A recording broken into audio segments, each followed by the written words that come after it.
Assalamualaikum and welcome to our very first video lecture of grade 6 science. I am your science teacher from honors kindergarten and secondary school. Today we are going to learn about chapter number 2 measuring length, area and volume, chapter number 3 time, rate and speed, chapter number 4 mass, density and temperature, chapter number 5 matter and their physical properties. Students book page number 15 open करें. Now we are going to start chapter number 2 measuring length, area and volume. Physical quantities and SI units के बारे में हम पढ़ेंगे. मयरिंग length, area and volume के बारे में हम पढ़ेंगे. Instruments for मयरिंग length and volume of liquids के बारे में हम पढ़ेंगे. Physical quantities and SI unit. Physical quantity is a quantity which can be मयर्ड. ऐसी क्वांटिटी जिसको हम मयर कर सकते हैं उसे हम बोलते हैं फिजिकल क्वांटिटी. जैसे length, mass, time, temperature, electric current. In the past, methods of measuring physical quantities were inaccurate and many different types of units of measurements were used in different parts of the world. पुराने वक्तों में हम जो methods use करते थे और instruments use करते थे physical quantities को मेजर करने के लिए वो इनएक्यूरेट थे और डिफरेंट यूनिट्स इस्तेमाल होते थे हर एक फ़िज़िकल क्वांटिटी के लिए पूरी दुनिया में. इस वजह से हमें एक कंट्री से दूसरी कंट्री के साथ इंफॉर्मेशन एक्सचेंज करने में प्रॉब्लम फेस करना पड़ती थी. आप बुक के पेज नंबर 15 पे भी इंस्ट्रूमेंट्स ऑफ द पास्ट की डायग्राम्स देख सकते हैं और यहाँ फिगर में भी आप देख सकते हैं. सबसे पहले हमारे पास है बैलेंस. बैलेंस ऐसा इंस्ट्रूमेंट है जिसकी हेल्प से हम पास्ट में मैथ्स को मेजर करते थे, लेकिन ये इनएक्यूरेट मेथड था. और ग्लास हमारे पास ऐसा इंस्ट्रूमेंट है जिसकी हेल्प से हम टाइम को मेजर करते थे, ये भी हमारे पास इनएक्यूरेट इंस्ट्रूमेंट था. और जार हमारे पास ऐसा इंस्ट्रूमेंट है जिसकी हेल्प से हम किसी भी चीज़ का वॉल्यूम फाइंड आउट करते थे. Accurate measurements. Today, accurate measurements are obtained by using better developed methods and instruments. Students आप बुक पेज नंबर 15 पे भी और इधर भी फिगर में डायग्राम्स देख सकते हैं. थर्मामीटर ऐसा इंस्ट्रूमेंट है जिसकी हेल्प से हम टेम्परेचर को मेजर करते हैं और ये हमें एक्यूरेट टेम्परेचर बताता है. स्टॉप वॉच हमारे पास ऐसा इंस्ट्रूमेंट है जिसकी हेल्प से हम टाइम को मेजर करते हैं. मेजरिंग सिलेंडर हमारे पास ऐसा इंस्ट्रूमेंट है जिसकी हेल्प से हम किसी भी लिक्विड का वॉल्यूम मेजर करते हैं. SI unit. Students book page number 16 open करें. Since 1960, scientists from different parts of the world have agreed to adopt a single system of units called the SI units. 1960 से पहले तक हर country में हर physical quantity के लिए different unit use होता था. इस वजह से हमें बहुत ज़्यादा प्रॉब्लम फेस करना पड़ती थी क्योंकि एक कंट्री दूसरी कंट्री के साथ इंफॉर्मेशन एक्सचेंज नहीं कर सकती थी, क्योंकि हर कंट्री में हर फिज़िकल क्वांटिटी के लिए डिफरेंट यूनिट यूज़ होता था. स्टूडेंट्स आप बुक पेज नंबर 16 पे फिज़िकल क्वांटिटी का टेबल भी देख सकते हैं और यहाँ भी आप फिज़िकल क्वांटिटीज़ का टेबल देख सकते हैं. सबसे पहले हमारे पास है लेंथ. लेंथ का एसआई यूनिट है मीटर और इसका सिंबल है एम. मैस का एसआई यूनिट है किलोग्राम और इसका सिंबल है केजी. टाइम का एसआई यूनिट है सेकेंड्स और इसका सिंबल है एस. टेम्परेचर का एसआई यूनिट है केल्विन और इसका सिंबल है के. इलेक्ट्रिक करंट इसका एसआई यूनिट है एम्पेयर और इसका हमारे पास सिंबल है ए. ये ऐसी फिज़िकल क्वांटिटीज़ और उनके एसआई यूनिट्स हैं जो पूरी दुनिया में जहाँ भी हम इन क्वांटिटीज़ को मेजर करते हैं तो इन्हीं यूनिट्स के अंदर एक्सप्रेस करते हैं, किसी दूसरे यूनिट के अंदर एक्सप्रेस नहीं करते. एसआई यूनिट्स के होने की वजह से हमें एक कंट्री से दूसरी कंट्री के साथ इंफॉर्मेशन एक्सचेंज करने में बहुत हेल्प मिली है. प्रीफिक्सेस. प्रीफिक्सेस हमारे पास किसी भी बहुत छोटे या बहुत बड़े यूनिट को एक्सप्रेस करने के लिए प्रिसाइज तरीके से यूज़फुल है. जैसा कि 1 मिलीमीटर इक्वल्स टू 1/1000. स्टूडेंट्स अब बुक पेज नंबर 16 पे भी सम कॉमनली यूज प्रीफिक्सेस देख सकते हैं और यहाँ पे भी मिली का सिंबल एम है और इसका मतलब है 1000 ऑफ मीटर. सेंटी का सिंबल सी है और इसका मतलब है 100 ऑफ मीटर. किलो का सिंबल के है और इसका मतलब है 1000. इट मीन्स कि there are 1000 metres in 1 kilo. 1 kilo में हमारे पास 1000 मीटर्स हैं. Measuring length. Students book page number 17 open करें. Length is the distance between 2 points and its SI unit is the metre. Length हमारे पास किसी भी दो पॉइंट्स के दरमियान का डिस्टेंस है और इसका एसआई यूनिट है मीटर. फॉर एग्जांपल अगर हम वॉल की लेंथ मेजर कर रहे हैं तो एक पॉइंट से दूसरे पॉइंट तक का जो डिस्टेंस है वो हमारे पास लेंथ है. Short distance are measured in centimetres और मिलीमीटर्स. शॉर्ट डिस्टेंस जैसा कि हम किसी भी वॉल की लेंथ को मेजर कर रहे हैं तो एक पॉइंट से दूसरे पॉइंट का डिस्टेंस शॉर्ट है और इसको हम किस में मेजर करेंगे, सेंटीमीटर में. और लॉन्ग डिस्टेंस को हम किस में मेजर करेंगे, किलोमीटर्स में. अगर हम लाहौर से इस्लामाबाद तक ट्रैवल कर रहे हैं तो ये डिस्टेंस लॉन्ग है, इसलिए हम इसको मेजर करेंगे किलोमीटर्स में. Instruments for measuring length. Students, हम डिफरेंट इंस्ट्रूमेंट्स यूज़ करते हैं लेंथ को मेजर करने के लिए. उनमें मेजरिंग टेप और मीटर रूल आप बुक पेज नंबर 17 पे भी देख सकते हैं और यहाँ पे भी देख सकते हैं. ये ऐसे इंस्ट्रूमेंट हैं जिनकी हेल्प से हम लेंथ को मेजर कर सकते हैं. और भी हम इंस्ट्रूमेंट्स यूज़ करते हैं लेंथ को मेजर करने के लिए जिसमें कैलिपर्स और वर्नियर कैलिपर्स इंक्लूड हैं. मीटर रूल हमारे पास लेंथ को सेंटीमीटर्स में मेजर करता है. इसका मतलब है कि हमारे पास मीटर रूल स्मॉल डिस्टेंसेस को मेजर करता है. अभी आपने लेंथ में पढ़ा कि स्मॉल डिस्टेंसेस को हम किस में मेजर करते हैं, सेंटीमीटर्स में. तो मीटर रूल हमारे पास ऐसा इंस्ट्रूमेंट है जो हमारे पास शॉर्ट डिस्टेंसेस को मेजर करता है और इसकी एक्यूरेसी है 0.1 सेंटीमीटर. 0.1 सेंटीमीटर से कम लेंथ को मीटर रूल मेजर नहीं कर सकता. अगर हमने 0.1 सेंटीमीटर से छोटी लेंथ को मेजर करना है तो हमें कोई और इंस्ट्रूमेंट यूज़ करना पड़ेगा. External and internal callipers. अब स्टूडेंट्स हम पढ़ेंगे एक्सटर्नल एंड इंटरनल कैलिपर्स के बारे में. सबसे पहले हम देखेंगे कि कैलिपर्स बनते कैसे हैं. Callipers are made up of pairs of jaws hinged at one end. आप सब ने प्रोटेक्टर देखा होगा, जैसे प्रोटेक्टर के एक फिक्स पॉइंट पे दोनों जॉज हैंग्ड होती हैं, इसी तरह कैलिपर्स के अंदर भी हैंग्ड होती हैं. एक्सटर्नल कैलिपर्स हम यूज़ करते हैं एक्सटर्नल डायमीटर मेजर करने के लिए और इंटरनल कैलिपर्स हम यूज़ करते हैं इंटरनल डायमीटर को मेजर करने के लिए. फॉर एग्जांपल अगर आपने बीकर का एक्सटर्नल डायमीटर मेजर करना है तो हम एक्सटर्नल कैलिपर्स यूज़ करेंगे और अगर आपने बीकर का इंटरनल डायमीटर मेजर करना है तो हम इंटरनल कैलिपर्स यूज़ करेंगे. Vernier callipers. वर्नियर कैलिपर्स भी एक ऐसा इंस्ट्रूमेंट है जिसकी हेल्प से हम लेंथ को मेजर करते हैं. वर्नियर कैलिपर हम यूज़ करते हैं इंटरनल और एक्सटर्नल लेंथ फाइंड आउट करने के लिए और इसकी एक्यूरेसी है 0.01 सेंटीमीटर और 0.1 मिलीमीटर. ऐसी लेंथ जिसकी एक्यूरेसी हमारे पास 0.1 सेंटीमीटर जो कि हमारे पास मीटर रूल की एक्यूरेसी है उससे कम हो तो उसको मेजर करने के लिए हम वर्नियर कैलिपर्स यूज़ करते हैं. ये छोटी से छोटी लेंथ को भी मेजर कर सकते हैं. वर्नियर कैलिपर का स्ट्रक्चर आप यहाँ पे फिगर में भी देख सकते हैं और बुक के पेज नंबर आप 20 पे भी देख सकते हैं. ये जो स्केल हमारे पास मूव कर रहा है ये हमारे पास है वर्नियर स्केल और जो स्केल फिक्स्ड है जो मूव नहीं कर रहा ये है हमारे पास मेन स्केल. जहाँ पे हमारे पास मेन स्केल के आगे एक टेल लगी हुई है जिसकी हेल्प से हम किसी भी चीज़ की डेप्थ फाइंड आउट कर सकते हैं. नैरो होल्स और ट्यूब्स की डेप्थ हम इस टेल की हेल्प से फाइंड आउट कर सकते हैं. स्टूडेंट्स आप देख सकते हैं जो हमारे पास अपर जॉज हैं इनकी हेल्प से हम इंटरनल लेंथ को मेजर करते हैं और जो हमारे पास लोअर जॉज हैं इनकी हेल्प से हम एक्सटर्नल लेंथ को मेजर करते हैं. जो हमारे पास मेन स्केल है इसकी रीडिंग 1 मिलीमीटर है. 1 रीडिंग इक्वल टू 1 मिलीमीटर और वर्नियर स्केल पे जो रीडिंग है वो हमारे पास 0.9 मिलीमीटर के इक्वल है. स्टूडेंट ये था हमारे पास वर्नियर कैलिपर्स का स्ट्रक्चर. अब हम वर्नियर कैलिपर को किसी भी चीज़ की लेंथ और डेप्थ फाइंड आउट करने के लिए यूज़ कर सकते हैं. स्टूडेंट्स अब हम देखेंगे कि how to use the vernier callipers. हम वर्नियर कैलिपर्स को यूज़ कैसे कर सकते हैं. वर्नियर कैलिपर्स को यूज़ करने से पहले हमने इसका ज़ीरो एरर चेक करना है. ज़ीरो एरर हम कैसे चेक करेंगे कि हम ये वर्नियर स्केल के जॉज को मेन स्केल के जॉज के साथ क्लोज कर देंगे. जब हम इन जॉज को क्लोज करेंगे अगर वर्नियर स्केल का ज़ीरो और मेन स्केल का ज़ीरो कंसाइड करे तो इसका मतलब है इसके अंदर ज़ीरो एरर नहीं है. और अगर हमारे पास वर्नियर स्केल का ज़ीरो मेन स्केल के ज़ीरो से राइट साइड पे हो तो हमारे पास इस वर्नियर कैलिपर के अंदर एरर है और ये कौन सा एरर होगा हमारे पास, पॉजिटिव ज़ीरो एरर. और एक्यूरेट मेजरमेंट के लिए हमें इस ज़ीरो एरर को रिमूव करना होगा.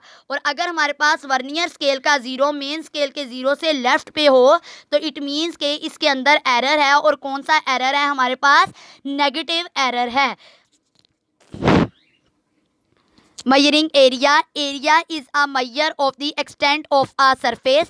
एरिया हमारे पास किसी भी सरफेस का एक्सटेंट है और इसका एसआई यूनिट है स्क्वायर मीटर। स्टूडेंट, जिस तरह आपने देखा लेंथ में कि हम शॉर्ट डिस्टेंस के लिए सेंटीमीटर और मिलीमीटर यूज़ करते हैं, इसी तरह हम स्मॉल एरियाज़ के लिए सेंटीमीटर स्क्वायर और मिलीमीटर स्क्वायर यूज़ करते हैं और लार्ज एरियाज़ के लिए हम किलोमीटर स्क्वायर यूज़ करते हैं। स्टूडेंट्स, आप बुक पेज नंबर 24 पे और यहाँ पे भी फिगर में कुछ रेगुलर शेप्स को देख सकते हैं कि हम उनका एरिया कैसे फाइंड आउट कर सकते हैं। सबसे पहले स्क्वायर का एरिया हम फाइंड आउट करेंगे लेंथ इंटू लेंथ। रेक्टेंगल का एरिया हम फाइंड आउट करेंगे लेंथ इंटू ब्रेड। ट्राइंगल का एरिया हम फाइंड आउट कर सकते हैं A equals to 1/2b into H. A equals to pi are square. Pi students, pi की वैल्यू फिक्स्ड होती है जो कि हमारे पास है 3.14 और 22/7। और इसी तरह स्टूडेंट्स, आप अपनी बुक के पेज नंबर 24 पे और भी डिफरेंट रेगुलर शेप्स देख सकते हैं जिनके एरिया को आप फाइंड आउट कर सकते हैं। Parallelogram A equals to B into H. Trapezium A equals to 1/2 a + b into H. Measuring volume. Volume is a measure of a space occupied by a thing. अब volume हमारे पास ऐसी space है जो कोई भी थिंग ऑक्यूपाई करती है और इसका एसआई यूनिट है हमारे पास क्यूबिक मीटर। जिस तरह हमने देखा कि हम मुख्तलिफ रेगुलर शेप्स का एरिया फाइंड आउट कर सकते हैं, इसी तरह हम मुख्तलिफ रेगुलर शेप्स का वॉल्यूम भी फाइंड आउट कर सकते हैं। फॉर एग्जांपल, हम क्यूब का वॉल्यूम फाइंड आउट करने के लिए फार्मूला यूज़ करते हैं V equals to L cube. Cylinder का वॉल्यूम फाइंड आउट करने के लिए फार्मूला यूज़ करते हैं V equals to pi are square S. Students, ये आप अपनी बुक के पेज नंबर 26 पे डिफरेंट रेगुलर शेप्स के वॉल्यूम फाइंड आउट करने के फार्मूलाज देख सकते हैं। और हम मीटर क्यूबिक मीटर के अलावा और भी डिफरेंट यूनिट्स यूज़ करते हैं वॉल्यूम के, जिसमें हमारे पास इंक्लूड है centimetre cube, millilitre and litre. Students, अब हमने देखा कि वॉल्यूम क्या है। अब हम देखेंगे कि हम वॉल्यूम को मेजर कैसे कर सकते हैं। सिलेंडर के अलावा हम दूसरे इंस्ट्रूमेंट्स भी यूज़ करते हैं वॉल्यूम को मेजर करने के लिए, जिसमें हमारे पास ब्यूरेट, पिपेट और वॉल्यूमेट्रिक फ्लास्क है। पिपेट हमारे पास ऐसा इंस्ट्रूमेंट है जिसकी हेल्प से हम एक फ्लास्क से दूसरी फ्लास्क तक वॉल्यूम को ट्रांसफ़र कर सकते हैं। स्टूडेंट्स, अब हम इस चैप्टर के की पॉइंट्स देखेंगे। A physical quantity is a quantity which can be measured. ऐसे यूनिट्स हमारे पास ऐसे यूनिट्स हैं जिनको हम मेजरमेंट के लिए यूज़ करते हैं। प्रीफिक्सेस हम ऐड करते हैं बेस यूनिट में छोटे और बड़े यूनिट्स बनाने के लिए। लेंथ किसी भी डिस्टेंस का मेजर है और हम लेंथ मेजरिंग इंस्ट्रूमेंट्स यूज़ करते हैं measuring tape, metre rule, callipers and vernier callipers. Students, I hope कि आपको इस चैप्टर के सारे टॉपिक्स और कॉन्सेप्ट्स की अच्छे तरीके से समझ आई होगी। Students, now we are going to start chapter number 3। इस चैप्टर में स्टूडेंट्स आप टाइम एंड इट्स यूनिट के बारे में पढ़ेंगे, स्पीड एंड इट्स इक्वेशन के बारे में पढ़ेंगे और हाउ टू कैलकुलेट रेट, हम रेट को कैसे कैलकुलेट कर सकते हैं इस बारे में भी पढ़ेंगे। Students, book page number 33 open करें। स्टूडेंट्स, आप वॉचेज़ और क्लॉक्स देख सकते हैं। ये हमें डे के टाइम के बारे में बताती हैं। वॉचेज़ और क्लॉक्स की इन्वेंशन से पहले पीपल रियलाइट करते थे सन, मून और स्टार्स पे टाइम के लिए। स्टूडेंट्स, ये पेंडुलम क्लॉक के साथ आप सन डायल देख सकते हैं। हम पुराने वक्तों में सन डायल यूज़ करते थे टाइम को मेजर करने के लिए। सन डायल को पहली दफ़ा बनाया था हमारे पास इजिप्शियंस ने 800 BC में। इसके ऊपर एक स्केल लगा होता है। सन डायल के ऊपर सन अपना शेडो कास्ट करता है और हमें स्केल की पोजीशन टाइम बताती है। मेजरिंग टाइम टाइम का एसआई यूनिट हमारे पास सेकंड है और इसके दूसरे यूनिट्स में minutes, hours, days, months, years, decades and centuries हैं। 1 decade equals to 10 year and 1 century equals to 100 years. Students, आपने देखा है कि हम वॉचेस और क्लॉक्स यूज़ करते हैं टाइम मेजर करने के लिए। ऐसा टाइम इंटरवल जो बहुत शॉर्ट हो, जिसको हम वॉचेस और क्लॉक्स की हेल्प से मेजर ना कर सकें, उसे मेजर करने के लिए हम stop clocks and stop watches use करते हैं। Students, book page number 34 open करें। हमारे पास आप स्टूडेंट्स यहाँ भी फिगर में देख सकते हैं मैकेनिकल स्टॉप वॉच, और अपनी बुक पे भी देख सकते हैं पेज नंबर 34 पे।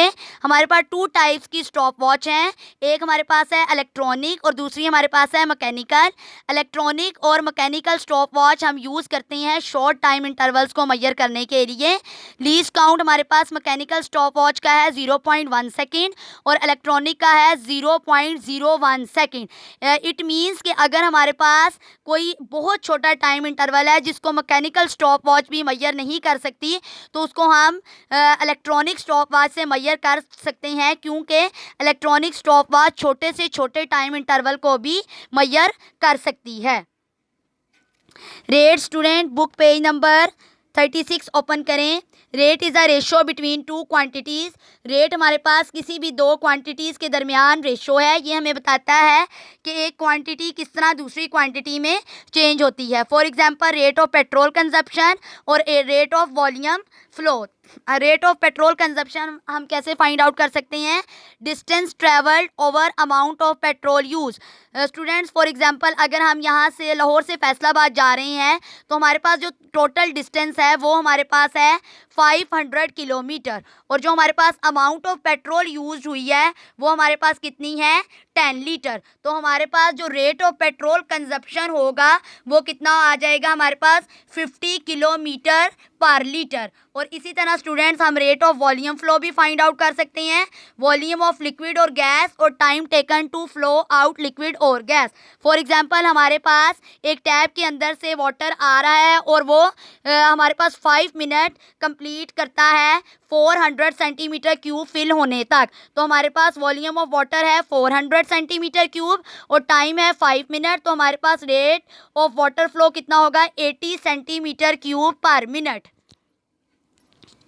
Speed students, book page number 39 open करें।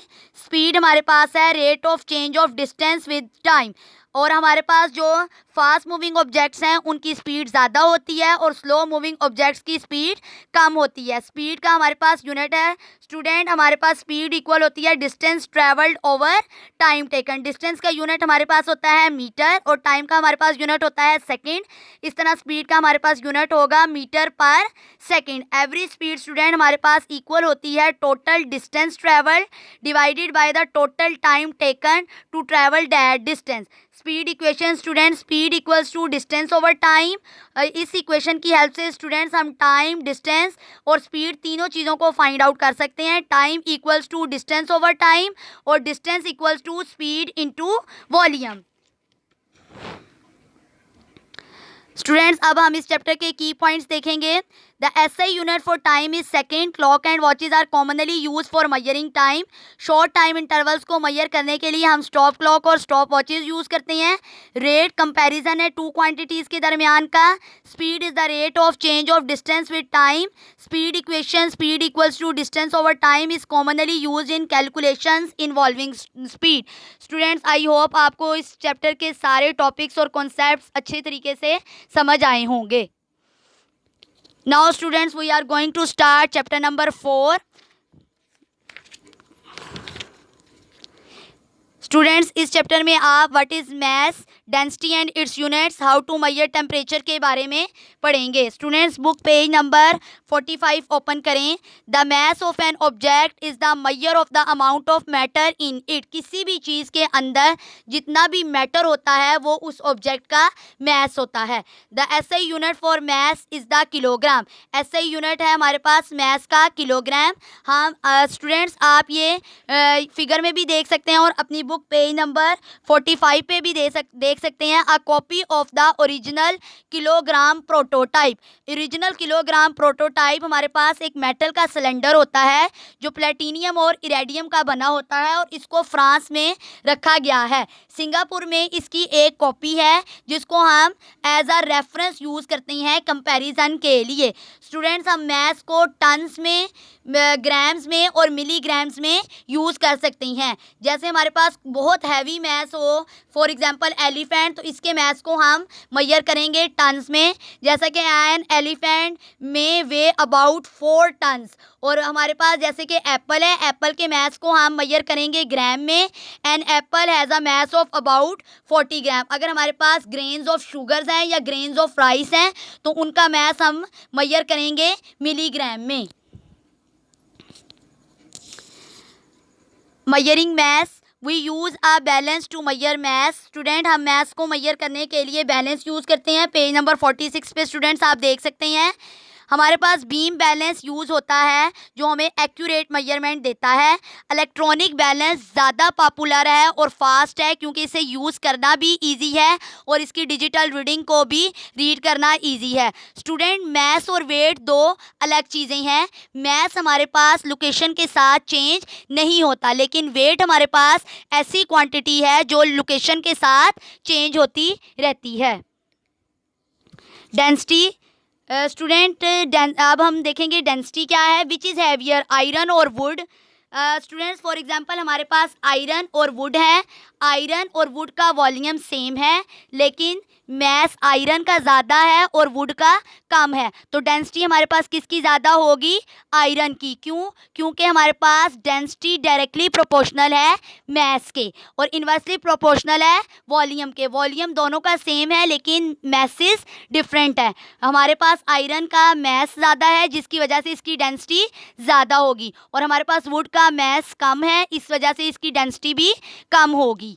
स्टूडेंट्स, हम डेंसिटी इक्वल होता है मैस ओवर वॉल्यूम। मैस का यूनिट है किलोग्राम और वॉल्यूम का यूनिट है हमारे पास मीटर क्यूब। तो हमारे पास डेंसिटी का एसआई यूनिट होता है किलोग्राम पर मीटर क्यूब और डेंसिटी इक्वेशन की हेल्प से हम मैस भी फाइंड आउट कर सकते हैं, वॉल्यूम भी फाइंड आउट कर सकते हैं और डेंसिटी भी फाइंड आउट कर सकते हैं इजीली। टेम्परेचर, स्टूडेंट, टेम्परेचर हमें बताता है कि कोई भी चीज़ कितनी ठंडी या गर्म है। ये हमें कौन बताता है, हमारी सेंस ऑफ टच। अगर हम किसी ठंडी चीज़ को हाथ लगाते हैं तो हम बोलते हैं ये ठंडी है और अगर किसी गर्म चीज़ को हाथ लगाते हैं तो बोलते हैं ये गर्म है। और हम टेम्परेचर जो है वो हमें किसी भी चीज़ के ठंडे या गर्म होने के बारे में बताता है। हम टेम्परेचर को मेजर करने के लिए सेल्सियस स्केल यूज़ करते हैं। सेल्सियस स्केल का नेम एक स्वीडिश साइंटिस्ट के नेम पे है जिसने इसको डिस्कवर किया था, उसका नाम था एंड्रेस सेल्सियस और इस यूनिट को इस स्केल के नाम पे रखा गया है जो कि है degree Celsius. For example, water boils at 100 degree Celsius, normal body temperature 37 degree Celsius और water freezes at 0 degree Celsius. Students, अब हम टेम्परेचर को मेजर करने के लिए आप फिगर में देख सकते हैं और बुक के पेज नंबर 51 पे भी थर्मोमीटर यूज़ करते हैं। थर्मोमीटर के अंदर हम जो लिक्विड यूज़ करते हैं वो मरकरी है। स्टूडेंट्स, अब हम इस चैप्टर के की पॉइंट्स देखेंगे। The SI unit for mass is the kilogram. The electronic and beam balance are use for measuring mass. हाँ, density is mass per unit volume. Temperature हमें किसी भी ऑब्जेक्ट के हॉट या कोल्ड होने के बारे में बताता है और हम थर्मोमीटर्स यूज़ करते हैं टेम्परेचर को मेजर करने के लिए। स्टूडेंट्स, अब हम चैप्टर नंबर 5 स्टार्ट करेंगे। इस चैप्टर में हम पढ़ेंगे what is matter, physical properties of matter और everyday use of material. Students, book page number 55 open करें। Matter, anything which has mass and occupy space. ऐसी चीज़ जिसका मैस हो और वो स्पेस ऑक्यूपाई करे उसको हम मैटर बोलते हैं। Rocks, would, metal, air. और नॉन मैटर जिनका ना ही कोई मैस हो और ना ही वो स्पेस ऑक्यूपाई करें, जैसा कि हमारी मेमोरी है, रेनबो है, ये हमारे पास नॉन मैटर है, ना ही इनका कोई मैस है और ना ही ये कोई स्पेस ऑक्यूपाई करते हैं। Physical properties of matter. Color, size and shape are some common physical properties of matter which are clearly visible. Colour, size और शेप हमें क्लियरली विजिबल होती हैं. हम बता सकते हैं इस ऑब्जेक्ट का कलर क्या है, साइज क्या है, शेप कैसी है. दूसरी फिजिकल प्रॉपर्टीज़ के अंदर हमारे पास है elasticity, strength, hardness, solubility, density, melting point, electrical conductivity and heat conductivity. अब वन बाय वन स्टूडेंट्स हम इन प्रॉपर्टीज़ के बारे में पढ़ेंगे. Student book page number 56 open करें. सबसे पहले इलास्टिसिटी. इलास्टिसिटी किसी भी मटेरियल की एबिलिटी है कि वो स्ट्रेच्ड और कंप्रेस के बाद अपनी ओरिजिनल शेप में वापस आ जाए. फॉर एग्जांपल, अगर आप किसी स्प्रिंग को कंप्रेस करते हैं या स्ट्रेच करते हैं, तो जब आप कंप्रेस और स्ट्रेच करके उसे वापस छोड़ें तो अपनी ओरिजिनल पोजीशन पे वापस चला जाए. हमारे पास एवरीडे यूज़ में भी ऐसी ऑब्जेक्ट्स यूज़ होती हैं जो कि इलास्टिक हैं, जैसे कि स्प्रिंग बैलेंस और रबर शूज़. स्ट्रेंथ है हमारे पास किसी भी मटेरियल की एबिलिटी हैवी लोड के साथ विदस्टैंड करने की विदाउट ब्रेकिंग और टीयरिंग. स्टील और कॉन्क्रीट हमारे पास स्ट्रॉन्ग मटेरियल हैं जिन्हें हम यूज़ करते हैं बिल्डिंग पर्पसेस के लिए. प्योर मेटल्स हमारे पास वीक होती हैं, हम उनको स्ट्रॉन्ग बनाते हैं बाय कंबाइनिंग नॉन मेटल्स. जैसे कि हमारे पास स्टील है, स्टील को हम बनाते हैं आयरन और कार्बन को कंबाइन करके, जो कि बहुत ज़्यादा स्ट्रॉन्ग है प्योर आयरन के मुकाबले में. हार्डनेस हमारे पास है किसी भी मटेरियल की एबिलिटी स्क्रैचेस और वियर के साथ विथस्टैंड करने की. हार्डनेस हमारे पास जो है वो डिटरमिन करते हैं स्क्रैचिंग के ज़रिए से. जो सब ऑब्जेक्ट हमारे पास हार्ड है वो अपने से सॉफ्ट ऑब्जेक्ट को इजीली स्क्रैच कर सकेगा. हमारे पास आयरन नेल है, वो प्लास्टिक की बॉल को इजीली स्क्रैच कर लेगी, लेकिन ऐसी चीज़ें जो आयरन नेल से ज़्यादा हार्ड हैं वो उनको स्क्रैच नहीं कर सकता. सोल्यूबिलिटी है हमारे पास स्टूडेंट्स, ऐसी चीज़ जो ज़्यादा क्वांटिटी में हो उसे हम सॉल्वेंट बोलते हैं, और ऐसी चीज़ जिसको हमने डिज़ोल्व करना हो उसको हम सल्यूट बोलते हैं, और जो कम क्वांटिटी में हो. सल्यूट और सॉल्वेंट मिलके हमारे पास सॉल्यूशन बनाते हैं. तो सोल्यूबिलिटी हमारे पास है कि कितनी क्वांटिटी में इस सब्सटेंस के अंदर सॉल्वेंट डिज़ोल्व हो सकता है. फॉर एग्जांपल, हमारे पास वाटर है, एक ग्लास वाटर हमारे पास क्या होगा, सॉल्वेंट, क्योंकि वो लार्ज क्वांटिटी में है. और 1 टेबलस्पून हमारे पास शुगर है, शुगर क्योंकि लेस क्वांटिटी में है तो वो हमारे पास क्या है, सल्यूट और सॉल्वेंट कंबाइन होके सॉल्यूशन बनाते हैं. जब शुगर को हम ग्लास ऑफ वाटर में ऐड करेंगे तो ये हमारे पास क्या बना देगा, सॉल्यूशन. वाटर हमारे पास गुड सॉल्वेंट है, इसके अंदर बहुत सारी चीज़ें डिज़ोल्व हो जाती हैं और हम दूसरे सॉल्वेंट्स भी यूज़ करते हैं. अब हम स्टूडेंट्स देखेंगे मेल्टिंग पॉइंट पेज नंबर 58 पे. मेल्टिंग पॉइंट वो पॉइंट है जहाँ पे कोई भी सॉलिड लिक्विड में चेंज होना शुरू हो जाता है. जैसे कि हमारे पास melting point of pure ice है 0 डिग्री सेल्सियस. यहाँ पे ये वाटर में चेंज होना शुरू हो जाती है. तो आइस पहले हमारे पास सॉलिड थी, 0 डिग्री सेल्सियस पे वो किस में कन्वर्ट होना शुरू हो गई है, वाटर में. स्टूडेंट्स अब हम देखेंगे इलेक्ट्रिकल कंडक्टिविटी. इलेक्ट्रिकल कंडक्टिविटी हमें बताती है कि किसी भी चीज़ के अंदर से इलेक्ट्रिसिटी फ़्लो कर सकती है या नहीं. ऐसी चीज़ें जिनके अंदर से इलेक्ट्रिसिटी फ़्लो कर सकती है उन्हें हम बोलते हैं इलेक्ट्रिकल कंडक्टर्स, और ऐसी चीज़ें जिनके अंदर से इलेक्ट्रिसिटी फ़्लो नहीं कर सकती उन्हें हम बोलते हैं इंसुलेटर्स. मेटल्स हमारे पास गुड कंडक्टर्स हैं, और जो हमारे पास नॉन मेटल्स हैं कार्बन के अलावा in the form of graphite हमारे पास कंडक्टर है. बाकी सारी हमारे पास नॉन मेटल्स जो हैं वो इंसुलेटर्स हैं, उनके अंदर से इलेक्ट्रिसिटी पास नहीं कर सकती. हीट कंडक्टिविटी भी इसी तरह जैसे हमने इलेक्ट्रिकल कंडक्टिविटी देखी है, किसी भी चीज़ के अंदर से हीट का पास आउट करना हमारे पास हीट कंडक्टिविटी है. ऐसी चीज़ें जिनके अंदर से हीट पास कर सकती हैं उन्हें हम बोलते हैं हीट कंडक्टर, और ऐसी चीज़ें जिनके अंदर से हीट पास नहीं कर सकती उन्हें हम बोलते हैं हीट इंसुलेटर. हमारे पास मेटल्स जो हैं वो हीट कंडक्टर्स हैं, और हमारे पास वुड, प्लास्टिक और गैसेस हमारे पास हीट इंसुलेटर्स हैं, इनके अंदर से इलेक्ट्रिसिटी पास नहीं कर सकती. स्टूडेंट्स, ये था फिजिकल प्रॉपर्टीज़ ऑफ मैटर के बारे में. आई होप कि आपको अच्छे तरीके से समझ आया होगा. अब स्टूडेंट्स हम देखेंगे everyday use of material. Her material के पास डिफरेंट प्रॉपर्टीज़ हैं जो उसे एक पर्टिकुलर जॉब के लिए यूज़फुल बनाती हैं। अब यहाँ पे हम एक एग्जांपल लेंगे वाटर होस की। वाटर होस हमें चाहिए होता है फ्लेक्सिबल, इसके लिए हम प्लास्टिक भी यूज़ कर सकते हैं और रबड़ भी यूज़ कर सकते हैं, लेकिन हम प्लास्टिक को प्रेफर करते हैं क्योंकि हमारे पास प्लास्टिक क्या है, ज़्यादा ड्यूरेबल होता है। और इसी तरह हम वुड और स्टील को यूज़ करते हैं हाउसेस को बनाने के लिए क्योंकि ये हमारे पास स्ट्रॉन्ग होती हैं। स्टूडेंट्स, अब हम इस चैप्टर के की पॉइंट्स देखेंगे। Matter is anything which has mass and occupy space. Colour, size, shape, elasticity, strength, density, melting point, transparency, electrical conductivity and heat conductivity are example of physical properties. Different materials की different properties होती हैं जो उसको एक particular job के लिए useful बनाती हैं। स्टूडेंट्स, आई होप कि आपको इन चैप्टर्स के सारे टॉपिक्स और कॉन्सेप्ट्स अच्छे तरीके से समझ आए होंगे। स्टूडेंट्स, अब आपने ये करना है कि इन चैप्टर्स की दोबारा से अच्छे तरीके से रीडिंग करनी है और आपने इन चैप्टर्स की सारी डेफिनेशंस को लर्न करना है और उसको रफ नोटबुक में लिखना है। Thanks for watching.